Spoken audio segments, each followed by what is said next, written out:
अच्छा, ऐसा धोखा हमारे साथ किया, भोगोगे तुम। ये जो निकलता है ना भोगोगे, ये अकाट्य होता है। क्योंकि किसी का भी हृदय, मान लो किसी भी जीव जंतु को आप कष्ट दें और उसका हृदय आह भर जाए, तो वो आह वज्र की लीक है, तुम्हें भोगना पड़ेगा। वो आह किसी की ना लेना जिंदगी। कोई ऐसा कोई आह भर करके कह दिया तुम समर्थ हो, हम तो कुछ कर नहीं सकते, और अंदर से दुखी, फिर तुम्हारी सामर्थ्य काम नहीं करेगी, मिट्टी में मिला देगी। ऐसा नहीं कि आप जो कर रहे हैं कोई देख नहीं रहा, कोई हिसाब किताब नहीं, जो कर रहे हैं अवश्य में भोक्तव्यम, बहुत सावधान।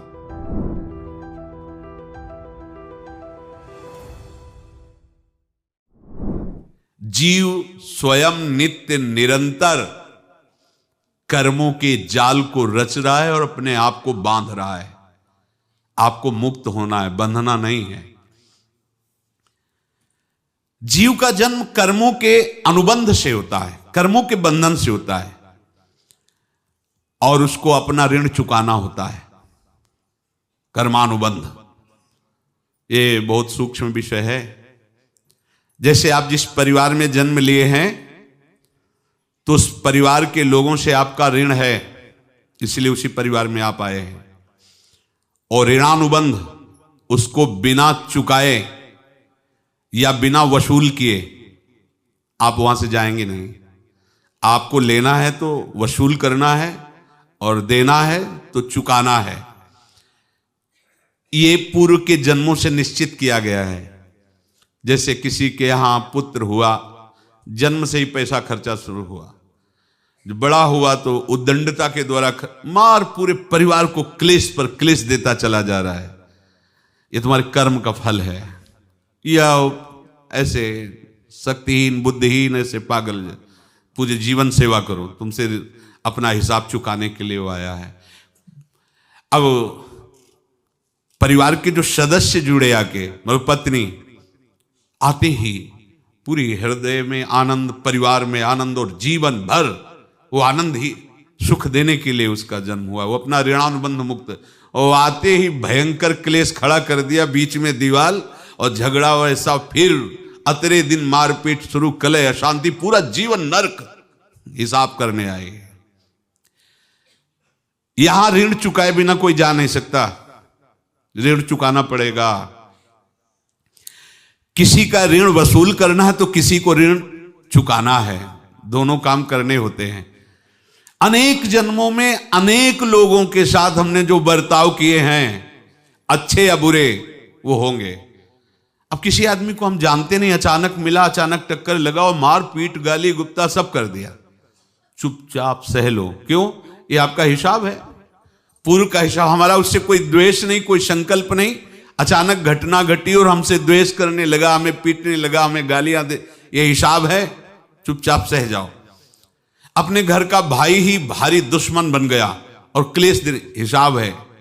एक प्रभुदत्त ब्रह्मचारी जी की वाणी में पढ़ा था, एक महात्मा जी भ्रमण करते थे, तो उस समय असरफियां चलती थी, मोहरे असरफियां, तो उनको भेंट में देते लोग। तो या तो ठाकुर सेवा में लगे तत्काल, या संत सेवा में तत्काल लगे, उसका संग्रह करके डोलना ये ठीक नहीं है बैरागी के लिए, सिद्धांत में ये ठीक नहीं है। तो जब 2, 4, 6, 8 ऐसे मोहरे हुई, तो उन्होंने विचार किया कि और भ्रमण करके जब काफी मोहरे हो जाएंगी तो प्रयागराज में जब कुंभ पड़ता है, एक बार पूरे सब अखाड़े के संतों को, अलग अलग संप्रदाय सब संतों को बुलाएंगे और सबको पवाएंगे। अब साधु है तो यही विचार करेगा, और क्या विचार करेगा। तो उन्होंने ऐसे डंडा बनवाया, बेंत, जो ऊपर से चूड़ीदार और भीतर पोला, और मोहरे उसमें डालते गए। और भ्रमण, जहां जहां श्रद्धालु भगत थे सबके यहां जाना, और इच्छा रखना कि एक मोहर तो दे दे दक्षिणा में। कामना कोई भी हो वो बांधती ही है, ध्यान रखना। इसीलिए प्रभु जो चाहे वो करे, अपनी चाह नहीं रखनी चाहिए, अपनी चाह प्रभु की चाह में मिला देनी चाहिए। धीरे धीरे वो छड़ी भर गई।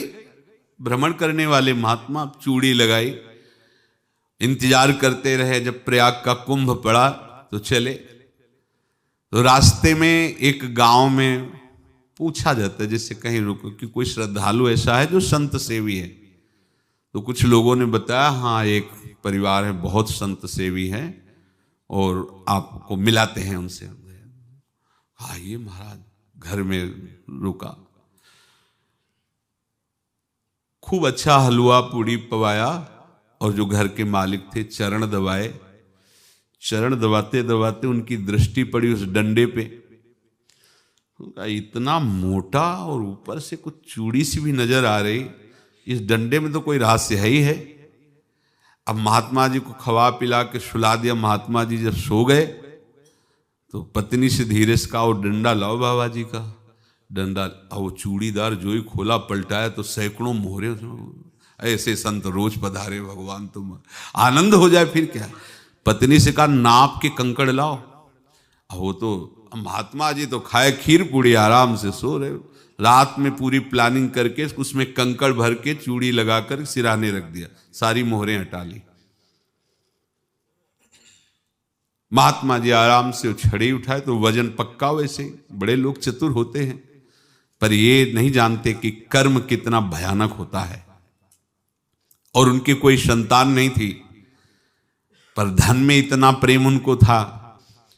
बहुत सावधान। साधु महात्माओं के पास जो अर्थ है, गृहस्थी अगर आता वहीं से है, पर अगर उसको जोर जबरदस्ती या किसी छल कपट से, तो वो उसका विनाश ही करता है। आज तक का प्रमाण है।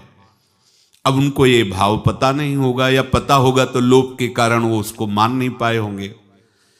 महात्मा जी गए प्रयाग में, किसी अखाड़े पर रुके और वहां प्रार्थना की कि कल जो है संपूर्ण अखाड़ों का निमंत्रण किया जाए और सब संतों को भोग पवाया जाए और उनको दक्षिणा भी दी जाए। महंत ने सोचा कि बहुत बड़ा है तो उत्सव है, क्योंकि प्रयाग में कितने हजारों संत महात्मा सब। तो उनका महाराज बोरों इसमें चीनी और टीनों घी लगेगा, सब व्यवस्था। बोले आप मंगाइए, एक एक हिसाब हम करेंगे, हमारे पास सब व्यवस्था है। बोले कुछ तो पहले दे दो, वो इकट्ठे देंगे हम। उनको था कि अगर हम छड़ी खोला और दो चार मोहरे दी, किसी को पता लग गया तो गड़बड़ हो सकती। बोले हम भंडारे के समय आखिरी में सब कुछ आपको दे देंगे। ठीक है।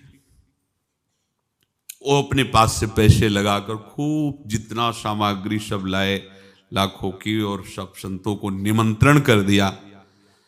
संत जन निमंत्रित हो गए, भंडारा बन रहा है। तब वहां के महंत है और उनका देखो भंडारा भी बन रहा है, संतों को निमंत्रण। अब आप अर्थ की व्यवस्था कीजिए, क्योंकि इतनी बड़ी हमारी सामर्थ्य नहीं थी जितना हमने किसी तरह हमने व्यवस्था की। अब मुझे अर्थ चाहिए, तभी आगे की व्यवस्था बढ़ेगी। संतों को दक्षिणा देंगे और जिनसे अर्थ लिया उनको दे। देखो रसोई बन गई है सब।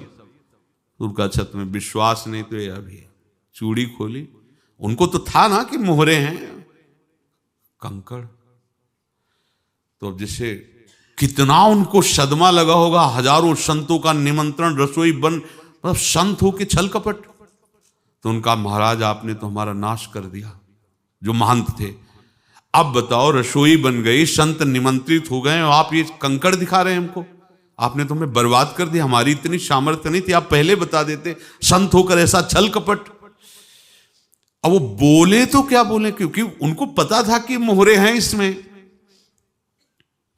अंदर से उनका चिंतन गया उसी सेठ के पास, अच्छा ऐसा धोखा हमारे साथ किया, भोगोगे तुम।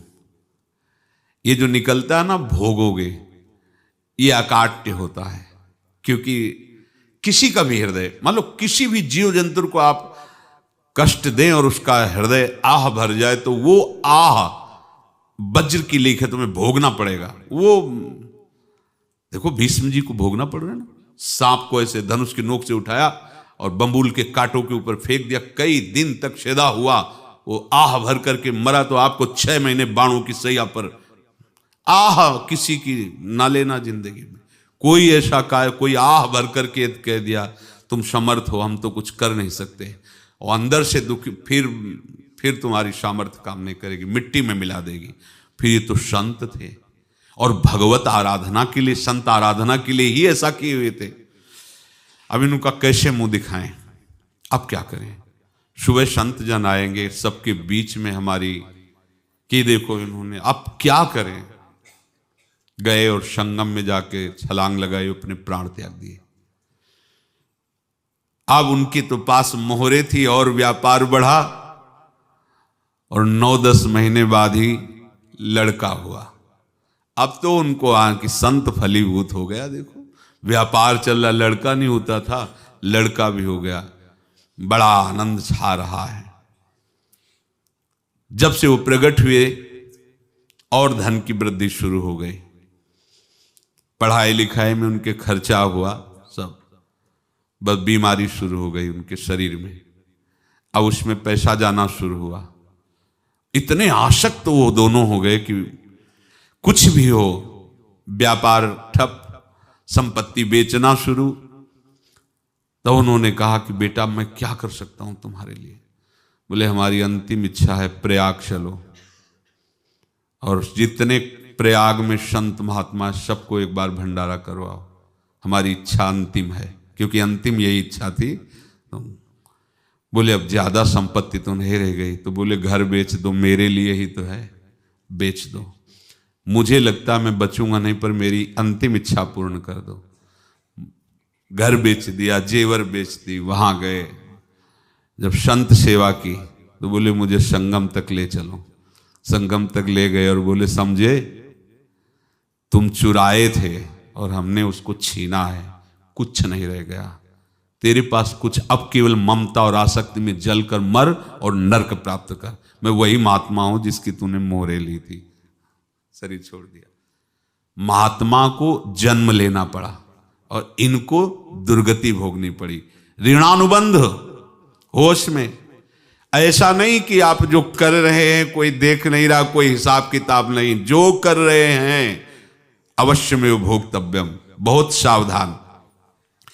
अनेक जन्मों में अनेक लोगों से जो कुछ लिया दिया है, इस लेने देने को मिटा देने के बाद ही तुम मुक्त हो गए।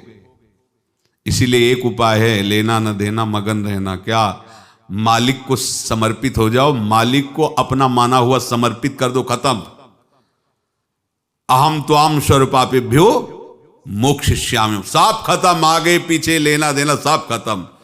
एकादश स्कंद में भगवान श्री कृष्णचंद्र जी ने कहा जो मेरे चरणों का आश्रय लेकर भक्त मेरा भक्ति करता है, उसके पितृ ऋण, मातृ ऋण, देव ऋण, ऋषि ऋण, सब ऋणों से मैं मुक्त कर देता हूं। बस यही एक उपाय है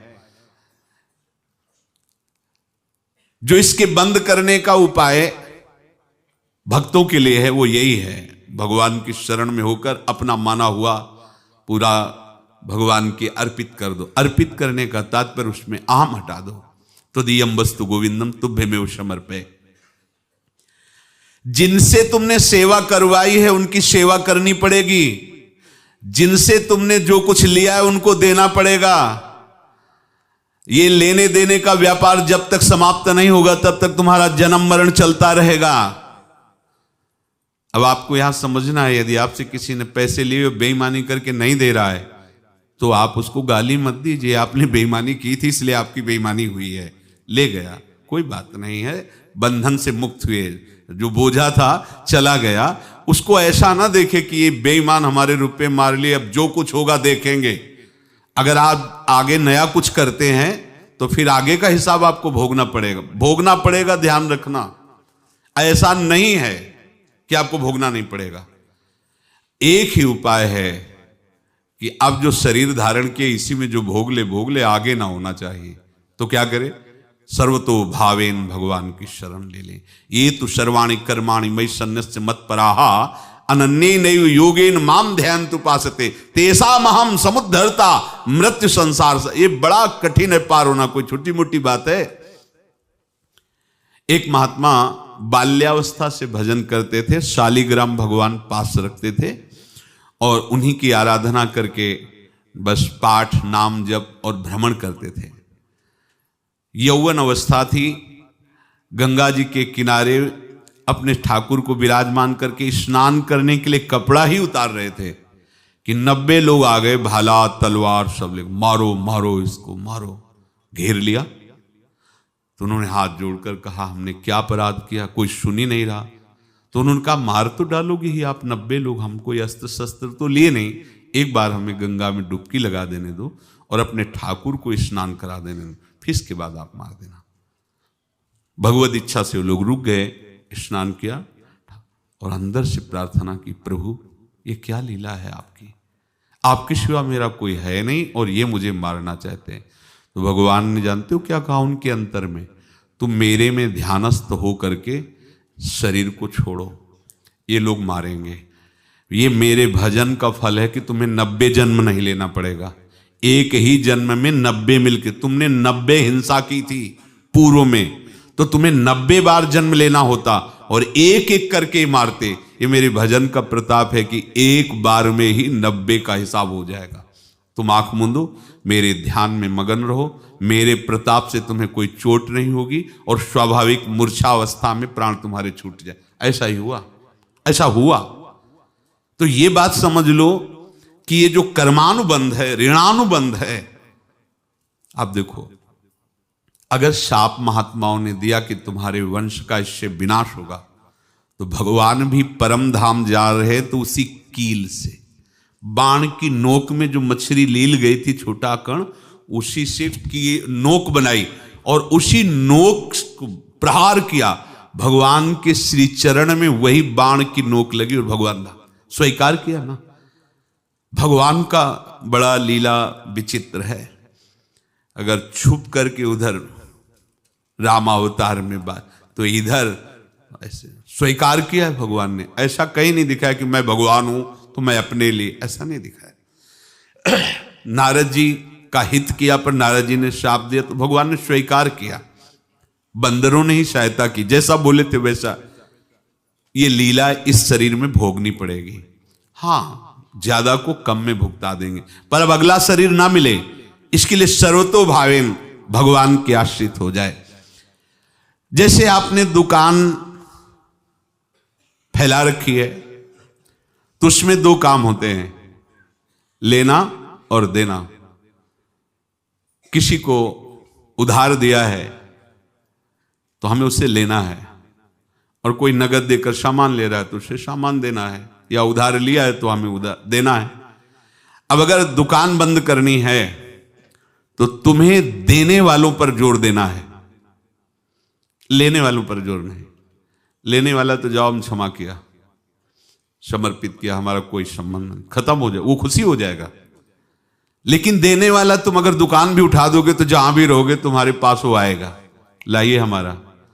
तो देने पर नजर रखिए, जिसका जिसका हिसाब है वो आपके सामने आता जाए, हटाते जाओ। लेने पर नजर मत रखिए और दुकान फौरन उठा दीजिए, नहीं अगर लेते देते रहे तो चलता रहेगा। आगे चलकर कुछ लेना न देना, मगन रहना बस अपने प्रभु के चिंतन में। अब हम कैसे जाने कि किसको क्या देना है, हमें क्या पता? तो हम पूरा हिसाब जिनको पता है उनको दे देते हैं, समझ रहे हो? उनको पता है क्या लेना है क्या देना है, तो इनके पास पहुंच गए या सरकारी हिसाब से सब बराबर कर देंगे। हमको अपनी जिम्मेवारी इनकी चरणों में समर्पित कर देना है, तभी हम जीवन मुक्त होंगे। ये रहस्य की बात है। प्रभु कह रहे हैं, यस्य सर्वे समारंभा काम संकल्प वर्जिता ज्ञानाग्नि दग्ध कर्माणं तमाहु पंडितम बुधा। जिसके संपूर्ण कर्मों के आरंभ संकल्प और कामना से रहित हैं, तथा जिसके संपूर्ण कर्म ज्ञान रूपी अग्नि से जल गए हैं, उसको ज्ञानी जन भी पंडित कहते हैं, बुद्धिमान कहते हैं।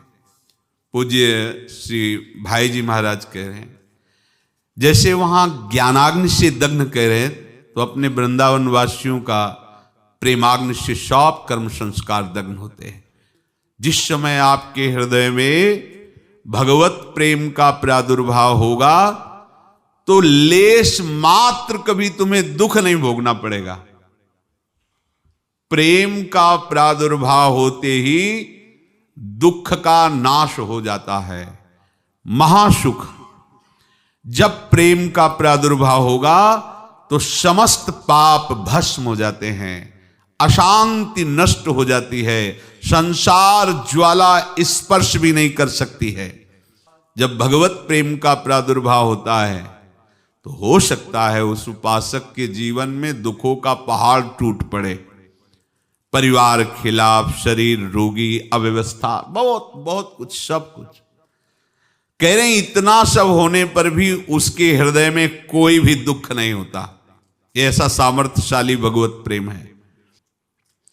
भगवान के चरणारविंद का जिसके हृदय में प्रेम है, भारी से भारी दुख भी उनको विचलित नहीं कर सकता।